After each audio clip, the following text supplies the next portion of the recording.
tout savoir sur les retraites, le sujet qui nous concerne tous, le sujet qui nous divise aussi parfois. Ça vous a peut-être gâché votre dernier déjeuner en famille. Les jeunes qui trouvent que leurs grands-parents pourraient participer davantage et les retraités qui répondent qu'ils font déjà beaucoup. Y a-t-il une guerre des générations ? Eh bien, on les a réunis pour une discussion sans tabou. Nabila Tabouri, Loïc Lemoigne. Le débat sur les retraites s'invite sur tous les terrains, même ceux de pétanque. Dans ce club parisien, tous les âges s'affrontent. C'est nous qui menons. Vive la retraite, hein. Bonjour à tous, l'équipe de France 2. Enchantée. Est-ce que vous seriez d'accord pour constituer 3 équipes? Tout à fait. Oui. On tente? Pourquoi pas? Dans l'équipe des retraités, Jean-Michel et On Jean-Marc. est quand même plus beaux que les jeunes, bon. Marie-Pascale et Sylvie ne sont plus qu'à quelques années de la retraite. Quand Justine et Valentin commencent à peine leur carrière. Ils sont insolents, ces jeunes. On se taquine entre générations, mais les jeunes ont le sentiment que leurs aînés sont mieux lotis qu'eux. En termes de travail, de logement, économiquement parlant, ça avait l'air plus simple. Oui, je pense qu'en effet, la génération qui arrive aura un peu plus de mal à imaginer une retraite saine et facile.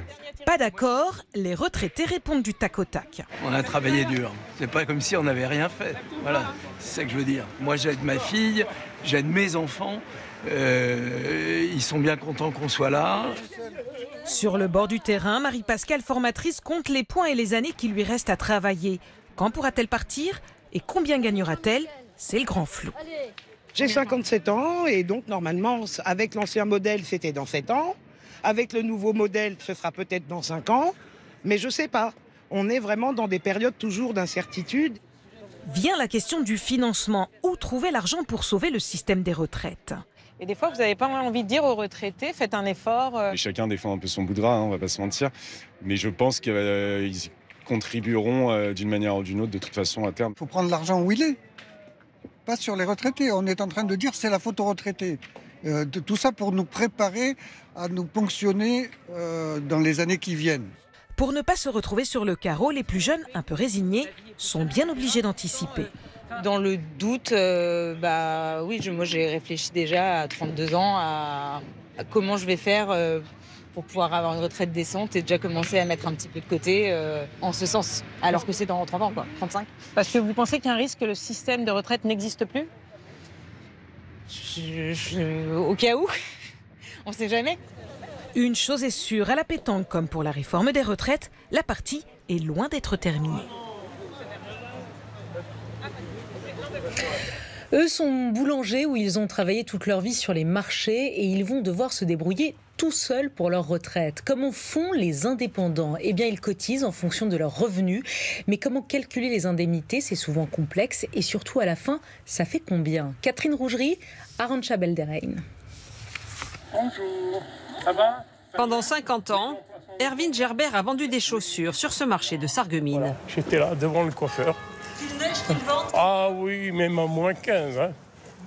Sans penser à la retraite. Car l'après, la plupart des indépendants comme cette fleuriste ne l'envisagent pas. Vous allez bien? Je vais bien. Je fais tout. Fidèle du marché. Amis, oui. Vous allez faire ça jusqu'à quand? Jusque quand ils nous donnent la retraite, hein, maintenant, on ne sait pas.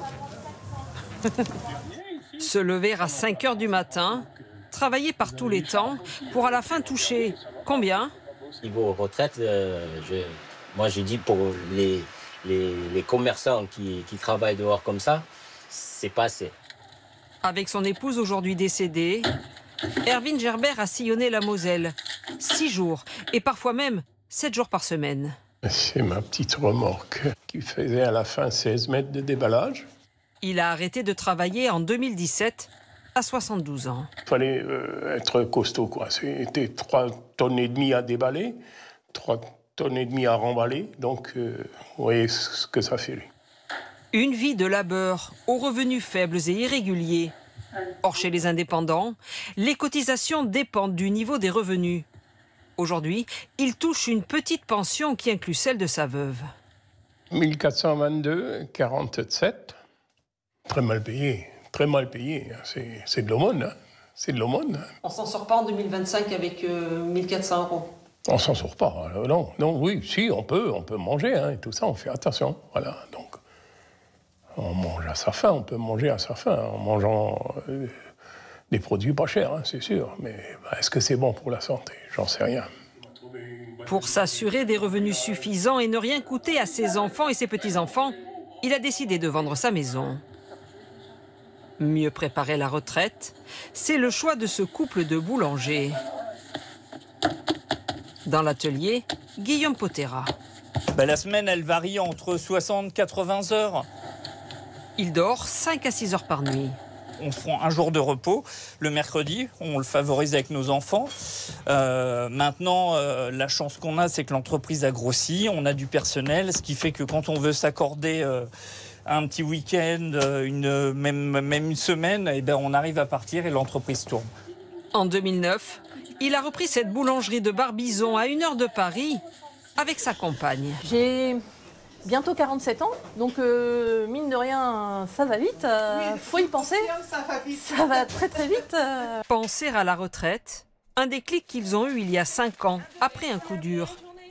Le couple était au bord de la faillite et a cru perdre son commerce. Au moment où on a des difficultés financières, le soir, je couchais mes enfants en me demandant si le lendemain, je serais capable de leur assurer un toit au-dessus de leur tête. Une fois sortis d'affaires, ils ont emprunté pour racheter leur boutique et se constituer un capital, et ont décidé aussi de s'augmenter. Depuis 4 ans, on se paye enfin plus que nos salariés, ce qui n'était pas du tout le cas les années d'avant. C'est normalement, on l'espère, de l'argent qu'on retrouvera après, entre autres, pour notre retraite. Aujourd'hui, ils se payent chacun près de 3 000 € net par mois et cotisent donc davantage pour leur retraite. En plus, ils ont ouvert 2 PER, 2 plans d'épargne retraite. Ils y versent 250 € chaque mois. Résultat, lorsqu'elle partira à la retraite, en plus de sa pension mensuelle de 1 825 € net, elle touchera 300 € de son PER. Là, il fait 800, celui-là. Ouais, ça ira. Ok. Allez, en moyenne, les indépendants gagnent 30% de moins que les autres retraités. Non. Ce qui est sûr, en tout cas, c'est que la suspension de la réforme des retraites votée la semaine dernière à l'Assemblée nationale suscite de vraies incertitudes chez les patrons. Ils sont souvent perdus, ne savent pas quand leurs salariés vont partir à la retraite et comment ils vont devoir les remplacer. Illustration dans 2 entreprises du nord de la France avec Margot Delaunay et Valentin Cruard. Remplacer des salariés, ce chef d'entreprise va devoir y penser car dans cet atelier, certains ouvriers devraient partir à la retraite plus tôt que prévu. Ok, tu vas nous quitter un peu plus tôt alors En principe, oui. La réforme des retraites pourrait être suspendue par le Parlement. Un casse-tête pour ce patron. Est-ce qu'on y comprend quelque chose? Ah non, on ne comprend rien. Mais voilà, donc on bataille déjà avec notre entreprise pour s'en sortir du mieux qu'on peut. Ça rajoute des contraintes. La suspension devrait s'appliquer aux salariés nés entre 1964 et 1968, alors Christophe Bouquin, né en 1965, pourrait gagner un trimestre et partir à la retraite 3 mois plus tôt. Physiquement, déjà, ça serait pas mal, quoi. J'ai du mal à y croire quand même, quoi. Dans cette entreprise, 7 employés sur 40 seraient concernés par ces départs anticipés. Si la suspension est adoptée définitivement, les salariés nés en 1964 vont être les premiers concernés, avec un départ à 62 ans et 9 mois. Dans cette entreprise spécialisée dans le nettoyage, 45 salariés sur 300 sont concernés. Comme Michel Lecoq, née en 1965, elle devrait gagner un trimestre et partir 3 mois plus tôt. Bonjour Charlotte. Ce matin, elle a rendez-vous avec la directrice des ressources humaines pour faire le point sur sa situation. Est-ce que tu as déjà entamé les démarches administratives pour ton dossier retraite? C'est clairement une charge de travail supplémentaire pour les employeurs, mais pour nos salariés également. Donc c'est pas évident de s'y retrouver, de pouvoir les accompagner correctement, trouver les bonnes informations. Avec ces changements, l'entreprise va surtout devoir recruter plus vite. Des formations express sont organisées dans les locaux. Ici, on a ce qu'on appelle le timon pour régler justement à hauteur de hanche Pour le patron, il faut remplacer le personnel sur le départ en quelques mois seulement. Ça perturbe le fonctionnement de l'entreprise puisqu'il faut qu'on anticipe des recrutements sans savoir si la réforme va passer. Et en plus, il va falloir qu'on assure un savoir-faire beaucoup plus rapide, ce qui est compliqué, vous le savez bien, un savoir-faire ne se transmet pas aussi facilement. Si la suspension est définitivement adoptée, cette année, 700 000 salariés devraient partir plus tôt à la retraite, un coût estimé à 2,2 milliards d'euros. Les débats enflammés sur les retraites ne datent pas d'aujourd'hui. C'est un sujet de discorde depuis Colbert. C'est lui qui a créé le premier régime de retraite en France. Jean-Paul Chapelle et Seren Ganzer vous retracent la saga des retraites depuis le XVIIe siècle. Et vous allez le voir, c'est passionnant. Moins de cotisants, plus de retraités. Comment en assurer le financement? Une question d'actualité brûlante. Il faut que ça bouge. On ne peut pas se permettre de travailler jusqu'à pas d'âge et puis pas profiter de sa vie. Si on veut que le régime soit équilibré, il faut cotiser suffisamment longtemps. Une question qui n'est pas nouvelle, on va remonter le temps, suivez-moi. Nous sommes en 1673. C'est Colbert, ministre de Louis XIV, qui crée la première caisse de retraite pour fidéliser les meilleurs marins militaires. Au XIXe siècle, le principe s'étend aux fonctionnaires de l'État et certaines corporations comme les chemins de fer. Il faut attendre 1945, la naissance de la sécurité sociale, pour connaître le système que l'on connaît aujourd'hui. La retraite par répartition basée sur la solidarité entre les générations, les cotisations des actifs financent directement, en temps réel, les pensions des retraités. La vieillesse doit être répartie sur tous. Demain, elle deviendrait trop lourde pour une France qui se dépeuple. Une avancée historique, certes, mais à l'époque, les pensions sont bien trop faibles. Et vous arrivez à vivre? Vous parlez si j'arrive à vivre, on arrive à vivre comme on peut, vous pensez bien. On mange pas de la viande tous les jours. Est-ce que vous avez autre chose pour vous? Ah bah si j'avais pas mes enfants. Pour vos enfants qui vous aident? Ah bah forcément. En 1962, la pension moyenne s'élève à 11 000 anciens francs par mois, la moitié du salaire minimum de l'époque. Les retraités sont 2 fois plus pauvres que la moyenne nationale. Dans les années 70, le système est de plus en plus généreux, avec notamment les retraites complémentaires. C'est plus de dépenses, mais un phénomène nouveau va contribuer à le financer. Des générations de femmes commencent à travailler et donc à cotiser. Et le montant des cotisations augmente, celle des salariés comme celle des employeurs. C'est plus de recettes pour le système. Résultat, il est à l'équilibre. 1981, c'est la promesse de campagne de François Mitterrand. L'âge de départ à la retraite, qui était de 65 ans, passe à 60 ans. La bataille pour le temps de vivre. Ce sera une grande date dans notre histoire sociale. 1991, première alerte, le livre blanc sur les retraites. Pour la première fois, un Premier ministre, Michel Rocard, dit tout haut ce que les experts pointent depuis quelques années, le système est menacé. Il y a de quoi faire sauter successivement les 5 ou 6 gouvernements qui vont se mettre à s'en occuper. Car l'espérance de vie des Français a beaucoup augmenté. Résultat, il n'y a plus 4 actifs comme autrefois, mais seulement 2 actifs pour un retraité. Et la tendance va s'aggraver. C'est en 1993 que commencent les réformes. Elles vont toutes durcir les conditions d'accès à la retraite. 1995, Alain Juppé tente de mettre fin aux régimes spéciaux comme celui de la SNCF. Il devra reculer après 3 semaines de grève et 2 millions de manifestants dans les rues. À partir de 2005, les enfants du baby-boom atteignent l'âge de la retraite. C'est donc un papy-boom qui creuse les déficits. Car il n'y a pas d'autre solution pour sauver nos régimes de retraite que de travailler plus longtemps, alors même que la vie s'allonge.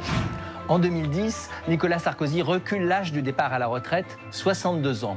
En 2014, François Hollande et Marisol Touraine augmentent à nouveau la durée de cotisation. Et en 2017, Emmanuel Macron, premier quinquennat, veut mener une réforme ambitieuse sans toucher à l'âge. Est-ce qu'il faut reculer l'âge légal qui est aujourd'hui à 62 ans? Je ne crois pas. 2022, deuxième quinquennat, son programme annonce le recul de l'âge légal. La retraite à 64 ans est adoptée en 2023, malgré plusieurs mois de mobilisation et de grève. Ici, la retraite à 64 ans fait toujours polémique, mais en Allemagne, ça divise aussi. Face au manque criant de main-d'œuvre, le gouvernement allemand n'hésite plus à envisager un départ à la retraite à plus de 67 ans et même à plus de 70 dans certains cas. Reportage de nos correspondants à Berlin, Lionel Feuerstein et Brice Boussoir. En Allemagne, l'âge de départ à la retraite standard est désormais de 67 ans. Mais ce jardinier, âgé de 64 ans, se verrait bien aller au-delà.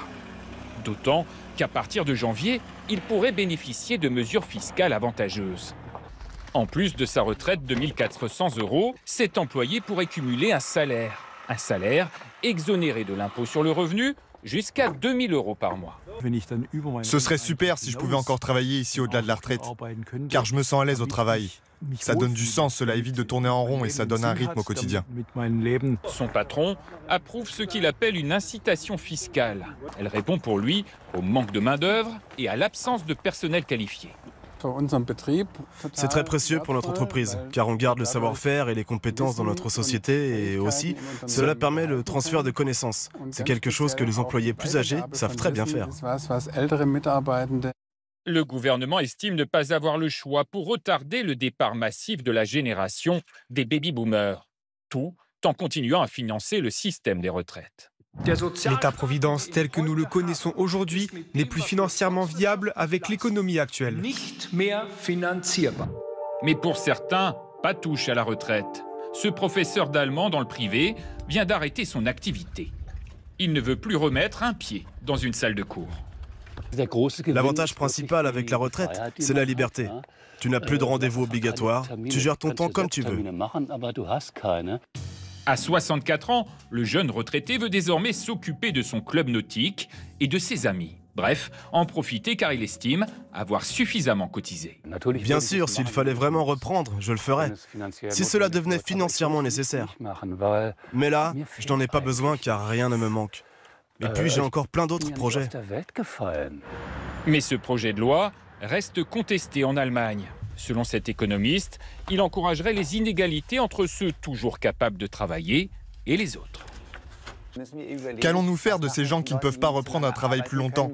Comment les soutenir afin que cette retraite active ne provoque pas de pauvreté supplémentaire? Les syndicats pointent aussi des contradictions. D'un côté, le gouvernement encourage toujours la retraite anticipée pour les carrières longues et de l'autre, cette nouvelle mesure. La retraite active fait toujours débat au sein de la coalition, avec un problème majeur, son coût. Il avoisinerait le 1,5 milliard d'euros de recettes fiscales en moins pour les caisses de l'État.